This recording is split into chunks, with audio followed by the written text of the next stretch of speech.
여러분 이 원천이라는 말을 이제 지금은 잘 쓰지 않지만 이 성경에서는 이 원천이라는 그 개념이 굉장히 중요하게 다뤄지고 있어요. 하나님이 누구시냐? 여러분 하나님을 알려면 하나님이 자기를 우리에게 나타내 주셔야 되겠죠? 그리고 하나님께서 자기가 누구인지를 우리에게 알려주셔야 될 거예요. 성경은 하나님께서 자기를 나타내신 이야기 또 자기가 누구인지를 우리에게 알려주신 이야기가 성경 가득히 쓰여져 있습니다. 근데 하나님은 누구시냐 이렇게 본다면 하나님은 모든 것의 원천이 되시는 분이십니다. 그래서 모든 만물의 원천이 누구이시냐? 모든 만물이 하나님께로부터 나왔다고 로마서에 기록이 되어 있어요.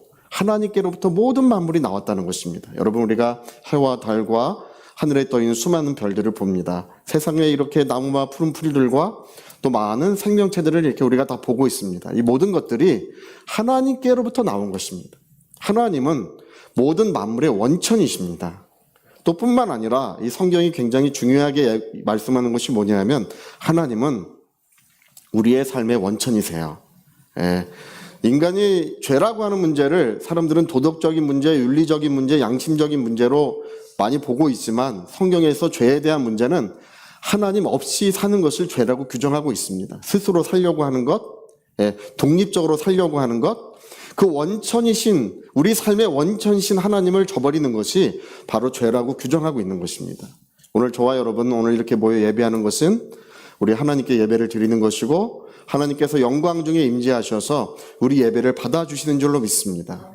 또 우리 원천이신 우리 하나님께서 오늘도 크신 사랑과 은혜를 예배 가운데 베풀어 주시는 줄로 믿습니다. 우리의 삶의 원천이 누구이냐? 우린 그걸 발견했어요. 삶의 원천은 바로 우리 하나님이십니다.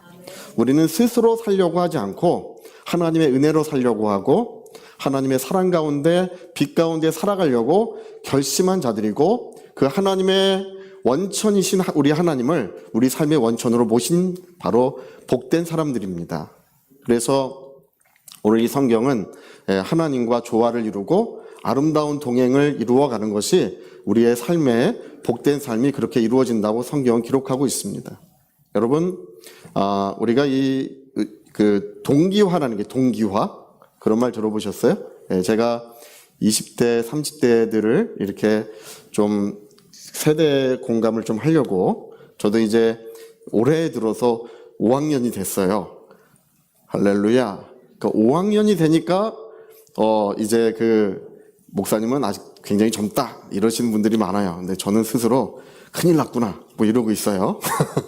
근데 이 20대, 30대랑 세대 공감을 하려고 보니까 20, 30대는 그 핸드폰을 쓰는데 그들은 그게 중요하대요. 우리는 별로 중요하게 여기지 않지만 40대, 50대 이후로는 전부 이제 우리나라 핸드폰을 다 쓴대요. 근데 20, 30대는 미국 회사의 핸드폰을 쓴다 그래요. 스마트폰을. 그래서 저랑 아내랑 세대 공감을 한번 해보자. 그래서 미국 회사의 스마트폰을 샀어요. 할렐루야.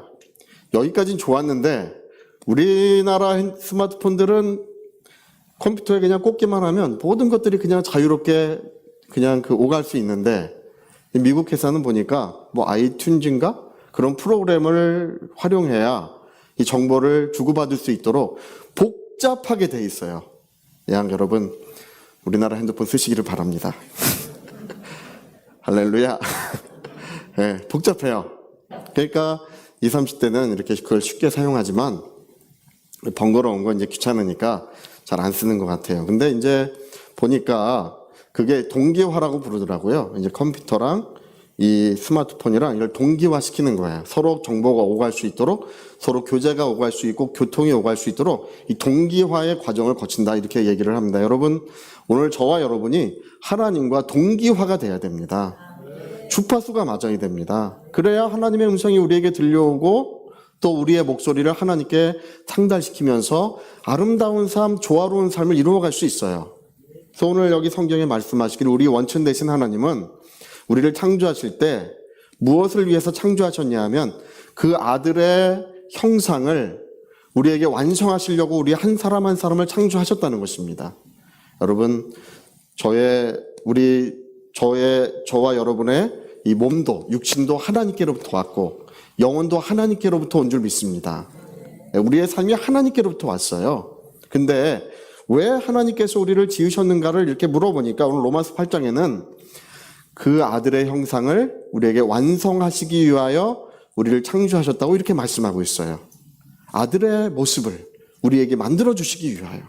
그리고 그것이 우리를 영광스럽게 하시는 거래요. 예, 그 아들의 형상을 만들기 위하여 우리를 정하셨는데 부르시고 의롭다 하시고 영화롭게 하시는 거래요. 그게. 여러분, 우리의 영광이 뭐냐면 사람의 영광은 보잘것없는 인생이지만 결함 많고 죄 많은 인생이지만 하나님의 아들의 모습으로 우리가 변화되어 가는 것이 우리의 영광이래요. 영화롭게 하시는 거래요. 그게. 할렐루야. 여러분, 예수님은 하나님의 영광의 광채십니다. 예, 우리 누구도 예수님을 영광스럽게 할 수 없어요. 예수님은 하나님의 온전한 영광을 스스로 가지고 계신 분이세요. 그분이 우리에게 오셔서 우리가 영원하게 되는 것이고 또 우리 가정에 오셔서 우리 가정이 영원하게 되는 것이고 저 하늘에 지금 보좌에 계셔서 저 하늘도 그분으로 말미암아 영광스럽게 되는 것입니다.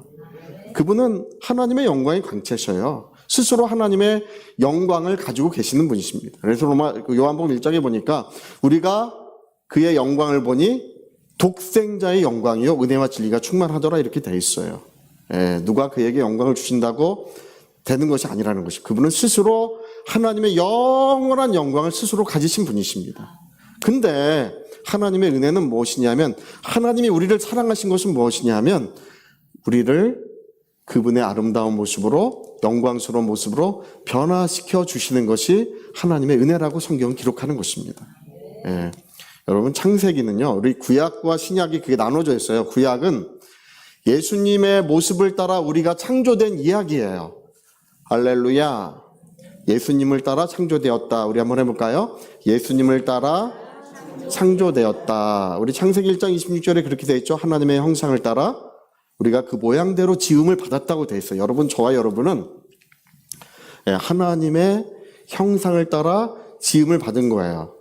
제가 이제 신학 공부를 하면서 성경과 좀 잘못된 게 있어요. 뭐냐 하면 우리가 하나님의 형상이 우리 내면에 지음받을 때 우리 내면에 하나님의 형상이었는데 우리가 죄 때문에 하나님의 형상을 잃어버렸었다. 그거를 신약 성경에 다시 회복하는 것이 신약 성경의 이야기라고 이렇게 들어왔는데요. 이거 잘못된 것입니다. 잘못된 이야기예요. 구약 성경에서 하나님의 형상을 따라 지음받았다고 하는 것은 주로 외형을 얘기하는 거예요. 구약 성경에서는 인간의 내면, 어떤 그런 영혼, 그걸 하나님의 형상이라고 기록하는 구절이 없어요. 모든 구약 성경의 구절은 외형을 의미하고 있는 거예요. 할렐루야. 자, 우리 한번 찾아볼까요? 네, 우리 창세기 1장 26절 먼저 한번 우리 읽어봅시다. 창세기 1장 26절 그냥 앞에 띄워줄 테니까요. 그냥 띄워주시는 거 읽으면 될 것 같습니다. 자, 우리 같이 한번 읽어봅시다. 하나님이 이르시되 우리의 형상을 따라 우리의 모양대로 우리가 사람을 여기까지만 읽읍시다. 하나님이 이르시되 우리의 형상을 따라. 여러분, 우리의 형상이라는 것이 누구셔요? 예수님이시죠? 자, 우리 창세기 9장 6절을 한 번 더 봅시다. 9장 6절. 이제 그 뒤에 이야기예요. 9장 6절. 자, 우리 또 같이 한번 읽어봅시다. 다른 사람의 피를 흘리면 그 사람의 피도 흘릴 것이니 이는 하나님이 자기 형상대로 사람을 지으셨습니다. 네, 사람의 모양이 외형이 하나님의 형상이기 때문에 해쳐선 안 된다고 되어 있는 거예요. 여러분, 우리가 하나님의 형상이기 때문에 우리가 서로 욕을 하거나 다른 사람을 힘들게 하거나 또 심지어 가서 때리거나 이러면 안 되는 거예요. 때리면 안 된다 해볼까요? 때리면 할렐루야.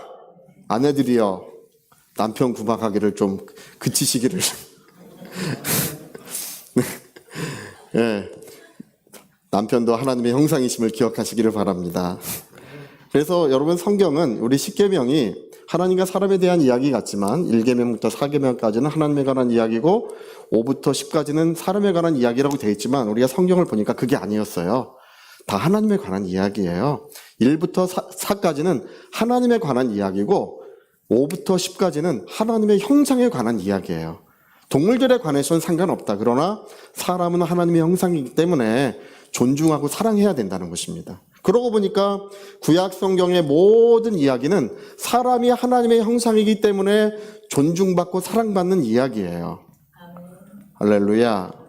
네, 여러분, 이라크 전쟁이 일어났을 때 바그다드 호텔에 전쟁이 끝나고 나서 후세인이 아버지 부시의 얼굴을 호텔 바닥에 깔았어요. 얼굴 타일을. 아버지 부시의 얼굴을 호텔 바닥에 깔은 이유가 뭐겠어요? 밟고 다니라는 거죠. 그 형상을 모욕하는 거예요. 그러니까 그 형상을 모욕하는 것은 누구를 모욕하는 것이 되겠습니까? 하나님을 모욕하는 것이 된다. 그 얘기예요. 오늘 우리가 읽은 말씀이 그 얘기예요. 하나님의 형상이기 때문에 해쳐서는 안 된다. 하나님에 대한 도전으로 받아들인다는 것입니다. 아들 부시 대통령이 2차 걸프 전쟁을 시작해서 승리했어요. 바그다드를 점령하자마자 제일 처음 한 일이 바그다드 호텔 바닥을 빨리 제거하고 누구의 얼굴을 깔았겠습니까? 후세인의 얼굴을 깔은 거예요. 밟고 다녀라. 그러니까 우리가 이 구약 성경을 보니까 이 구약 성경은 하나님의 형상대로 우리를 창조하셔서 하나님의 형상된 사람을 사랑하시고 존중하시는 이야기가 구약 성경에 기록되어 있고, 너희도 서로 사랑하라고 하시는 이유는 뭐냐 하면 하나님의 형상을 사랑하면 누구를 사랑하는 것이 되겠습니까? 하나님을 사랑하는 것이 된다. 그게 구약 성경의 이야기였어요. 알고 보니까. 근데 하나님의 형상이 누군지는 몰랐었어요. 그게 구약 성도들은 하나님의 형상이라는 것이 따로 별도로 존재하고 있나? 아무 형상도 만들지 말라. 동물이나 새나 어떤 형상도 만들어서는 안 된다. 근데 하나님의 형상이 있다는 거예요. 누군지 알지 못했었어요. 우리 신약 성경에 하나님의 아들이 세상에 나타나셨죠. 우리 가운데 거하셨고 말씀하셨고 33년을 우리 가운데 계셨었습니다. 할렐루야. 그분을 보니까 비로소 우리가 알게 돼. 이분이 바로 살아계신 하나님의 형상이라는 것입니다. 예수는 하나님의 형상이시다. 우리 한번 해볼까요? 예수는 하나님의 형상이시다. 그것도 오늘 찾아본 김에 또 찾아봅시다. 우리 고린도후서 4장 4절 한번 읽어볼까요? 이제 앞에 띄워줄 테니까요. 그냥 보시면 될 것 같습니다. 고린도후서 4장 4절. 네, 고린도후서 4장 4절. 자, 맨 끝에만 봅시다. 그리스도는 뭐라고요? 형상이니라. 예. 자, 골로새서 1장 1절도 한번 또 봅시다. 골로새서 1장 1절. 골로새서 1장 1절. 네. 1장 15절. 1장 15절. 자, 같이 한번 또 읽어봅시다. 그는 보이지 아니하시는 하나님은 누구도 볼 수 없어. 아무도 볼 수 없어요. 보이지 아니하시는 하나님의 형상이 우리 가운데 나타나셨다는 것입니다. 그는 보이지 아니하시는 하나님의 형상이시다. 자, 우리 히브리서 1장 3절도 또 한번 우리 찾은 김에 이거 다시 찾아봅시다. 자, 1장 3절 또 같이 한번 읽어봅시다. 이는 하나님의 영광의 광채시요 그 본체에 보이지 않는 하나님의 형상이시다. 근원된 하나님의 형상이시다. 그 얘기예요. 그러니까 하나님의 형상대로 우리가 지음을 받았어. 그리고 아무도 형상을 만들지 말라고 하나님이 이 세상에 말씀해 놓으셨어요. 그리고 나서 우리에게 누구를 나타내셨냐 하면 살아계신 하나님의 형상을 우리 가운데 보이시고 나타내 주신 것입니다. 예수님은 보이지 아니하시는 하나님의 형상이셔요. 그래서 구약 성경을 읽어보니까 그 하나님의 형상대로 우리가 지음받았고, 우리가 인간이 왜 존중을 받고 사랑을 받아야 되느냐? 바로 우리가 하나님의 형상이기 때문에. 자, 남편은 하나님의 형상이다. 또 한번 해봅시다. 시작. 남편은 할렐루야. 네. 네. 요즘에는 이제 남녀 평등을 이 남성들이 부르짖고 있어요. 네, 시대가 바뀌었습니다. 근데 오늘 신약성경은 뭐냐? 신약성경은 이제 우리가 외형이 하나님의 형상이었는데 이제 우리 영혼에, 우리 심령에 그분의 아름다운 모습을 이루어가는 것이 신약성경의 이야기예요.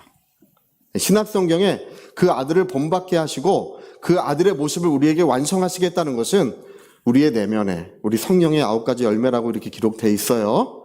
그런 하나님의 사랑, 그 하나님의 기쁨, 하나님의 그 오래 참음, 하나님의 그 희락, 그런 모든 인내, 그 모든 것들을, 아름다운 것들을 우리 영혼 속에 이루어 가시는 이야기가 신약 성경의 이야기라는 것입니다. 오늘은 성경 찾은 김에 그것도 찾아보겠습니다. 자, 우리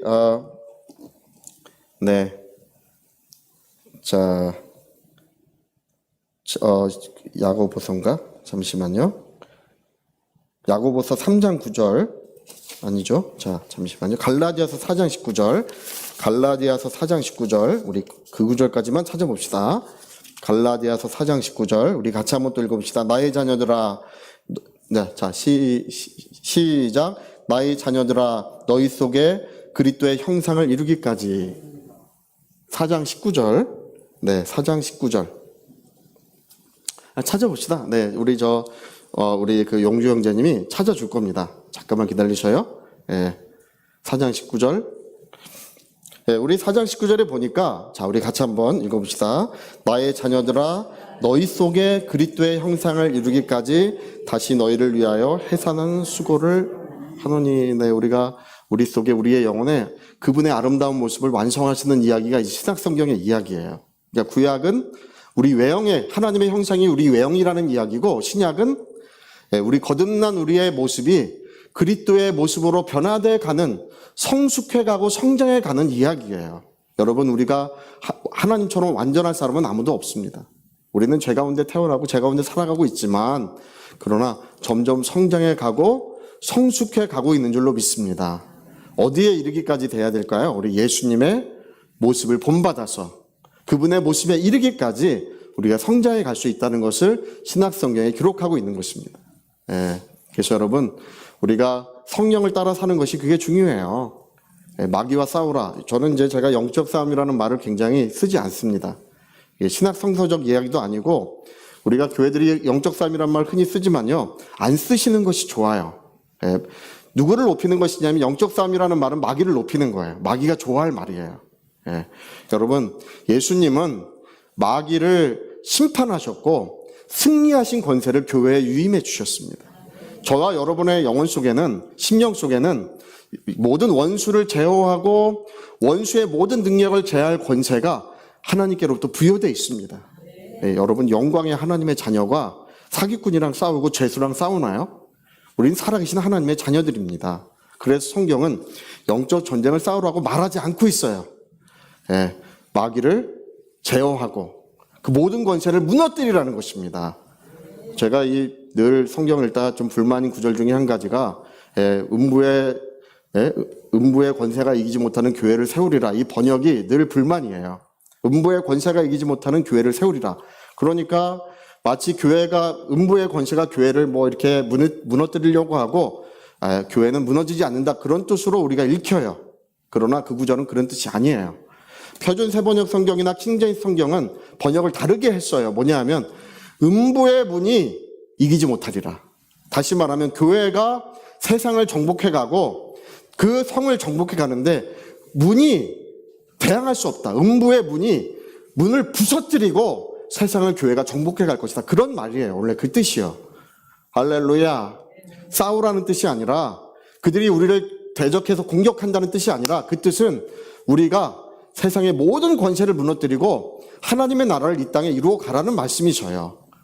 여러분, 우리가 음부의 문이 감히 대항할 수 없는 권세와 능력이 덧입혀져 있는 줄로 믿습니다.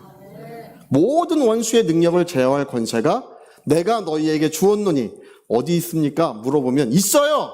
할렐루야. 자, 있다. 한번 해봅시다. 있다. 있는데 왜 싸워요? 있는데 왜 싸워요? 우리가 원수를 복종시키면 되는 것입니다.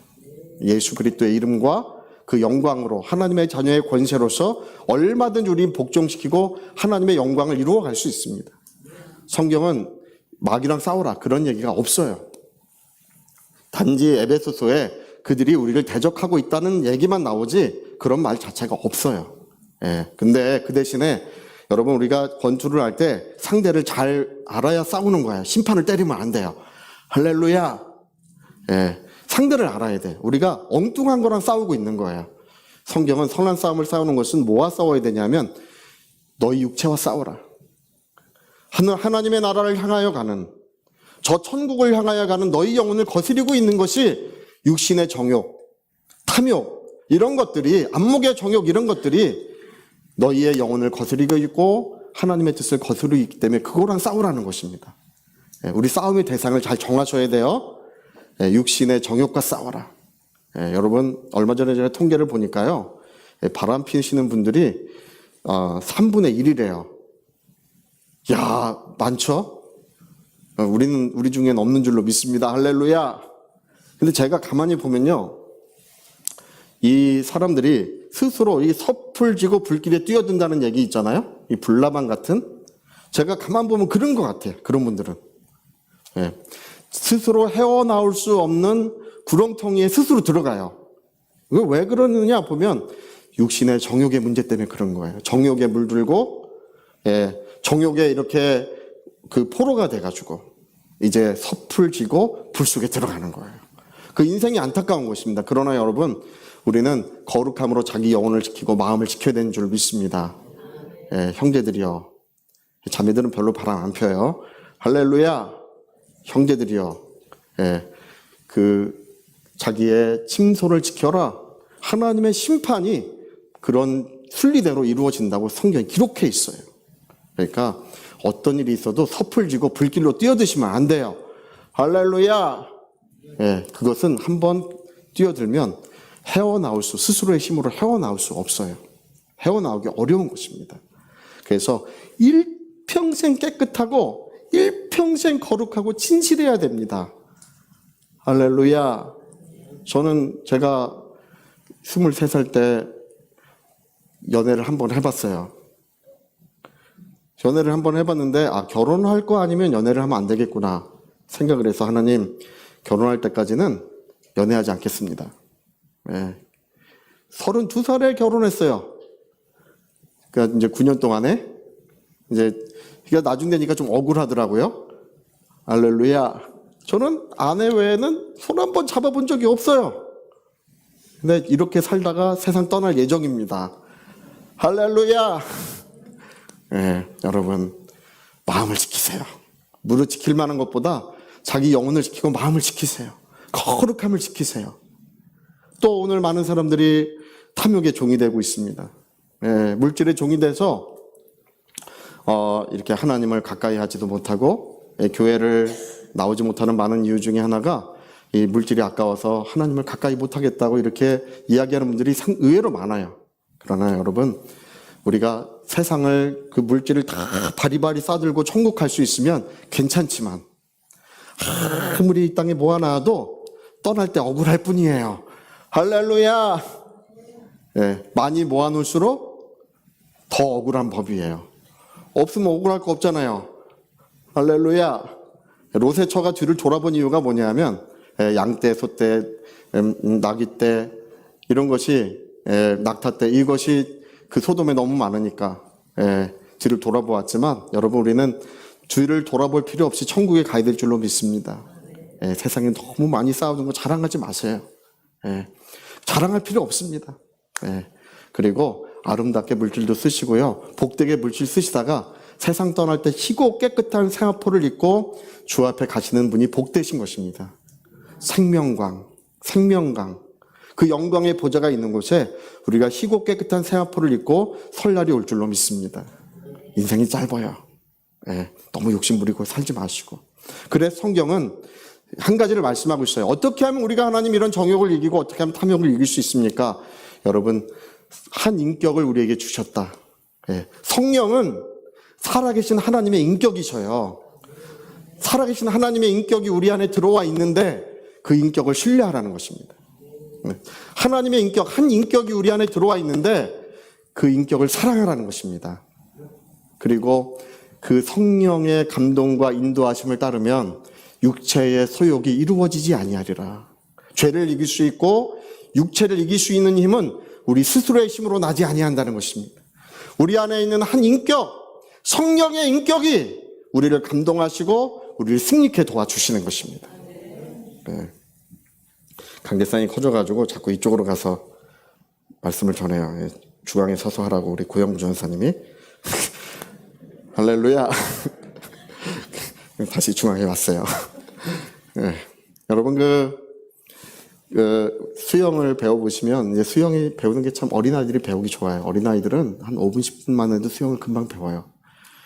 어른이 되면 수영 배우기 어려운 게 몸에 힘을 너무 많이 줘요. 긴장을 해요.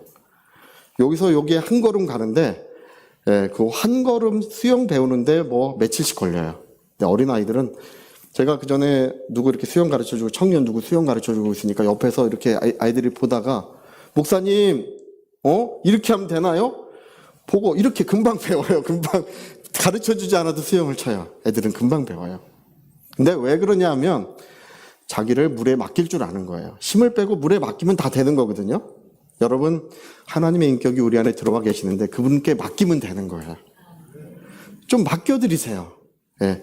오늘도 나의 영혼이 주님의 것임을, 나의 삶이 주님의 것임을, 나의 모든 것을 주님께 맡겨드린다고 고백할 때 자유가 오고요. 맡긴다고 고백할 때 성령의 뜨거운 감동이 우리 심령과 영혼에 이루어지는 것입니다. 그분의 감동하심을 비로소 우리가 받게 되는 거예요. 맡기기 전엔 감동하심이 없어요. 제가 이제 성령 받는 분들도 보시면, 제가 옛날에 성령 충만 받는 분들도 보시면 옛날에는 등 두들기고 흔들고 뭐 별거 다 했어요. 나중에 할렐루야 하라고 하고 뭐 이렇게 했었어요. 근데 그거보다 힘 빼고요, 평안한 마음으로 있으면 하나님의 은혜가 역사하기가 더 쉬워요.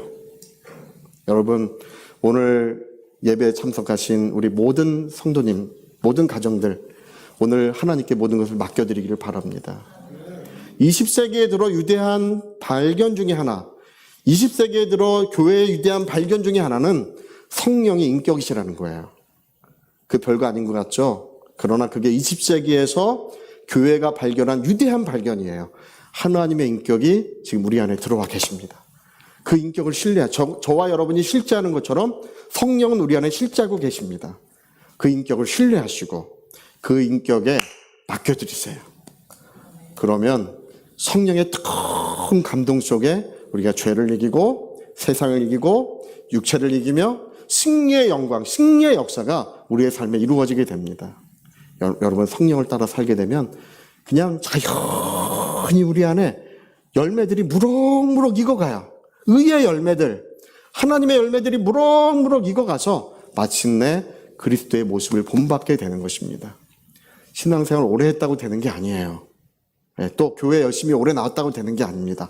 성령의 뜨거운 감동 속에 우리가 삶을 살아갈 때 그리스도를 본받는 역사가 이루어지는 것입니다. 여러분 그 모든 작품은요, 토기장이의 손, 하나님은 토기장이시고 우리는 질그릇들인데 토기장이의 손으로 빚어질 때 작품이 나오는 것처럼 하나님께서는 성령으로 우리를 아름다운 모습, 복된 모습으로 빚어주시는 줄로 믿습니다. 그래서 여러분 정욕에 물들지 마시고 오늘 좀 회개 좀 하시고요. 할렐루야!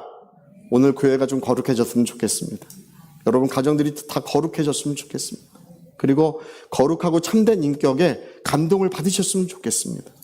그런 은혜가 충만하시기를 예수님으로 부탁합니다.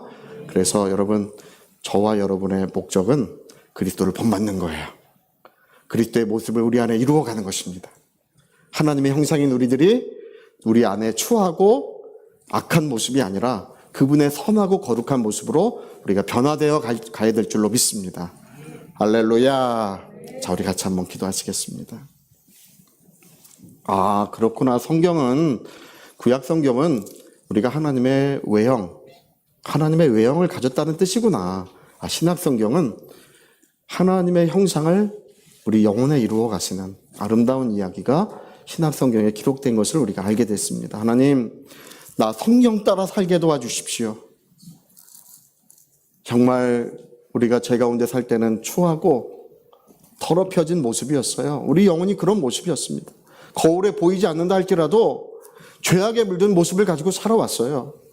그러나 하나님께서는 우리를 의롭다 하시고 모든 옛 죄를 정결케 하시고 그분의 아름다운 모습으로 우리를 빚어가고 계십니다. 우리를 만들어가고 계십니다. 성령을 따라 살아가라. 그리하면 이루어지리라. 우리 위하여 통성으로 기도하시겠습니다.